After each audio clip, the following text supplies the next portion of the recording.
যেমন মা আমরা মা বাগদেবী বীণাপাণির কাছে আশীর্বাদ চাইলেন। ভাগবত পড়তে পারে, হরিনাম গাইতে পারে, সংকীর্তন গাইতে পারে। সংকীর্তন কথাটা হলো কি মা? কীর্তন আর সংকীর্তন দুটি আলাদা। যেমন আমরা একা বসে ঘরে প্রার্থনা করি না সন্ধ্যাবেলা, একা বসে করলে সেটা কীর্তন তাকে কয়।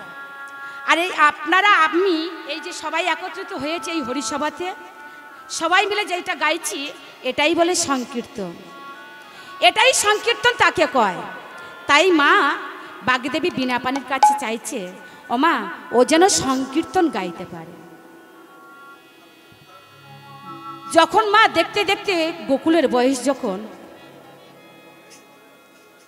এদিকে বাবা গোবিন্দ ঘোষ ভিক্ষা থেকে ফিরে এসছে। ভিক্ষা থেকে ফিরে এসে পদ্মাবতীকে বলছে, পদ্মাবতী শুনলাম আমাদের একটি পুত্র সন্তান হয়েছে, তাকে কি নাম রাখাবে বলো তো? পদ্মা বললেন, যে নামটি তোমার ভালো লাগবে সেই নামটি তুমি রাখো। গোবিন্দ ঘোষ সন্তান নিয়ে নাম রাখলেন গোকুল। গোকুলের দিনই যায়, মাস যায়, বছরও চলে যায়। দেখতে দেখতে মা পদ্মাবতী একটি রোগে পড়ে গেলেন। রোগটি হলো বুকের যন্ত্রণা। বুকের যন্ত্রণা যখন বাড়ে বাবা ভগবানের কাছে গিয়ে কাঁদে আর বলে, দয়াময় তুমি আমার এই রোগ থেকে তুমি আমায় মুক্তি করে দাও দয়াময়, তুমি ছাড়া যে আমার কেউ নেই। আমি তো এদের নিয়ে বাঁচতে চেয়েছিলাম,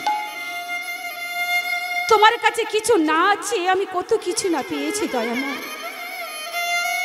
পেয়েছি স্বামী, পেয়েছি সংসার, তাহলে কেন তুমি এমন কঠিন রোগ দিলে বলো না দয়াময়? আমি কি অপরাধ করেছিলাম তোমার কাছে? তুমি কেন এমন কঠিন রোগ দিলে? এই রোগ থেকে তুমি আমার মুক্তি করে দাও দয়াময়, এই রোগ থেকে তুমি মুক্তি করে দাও। ভগবানের কাছে বসে বসে কাঁদছে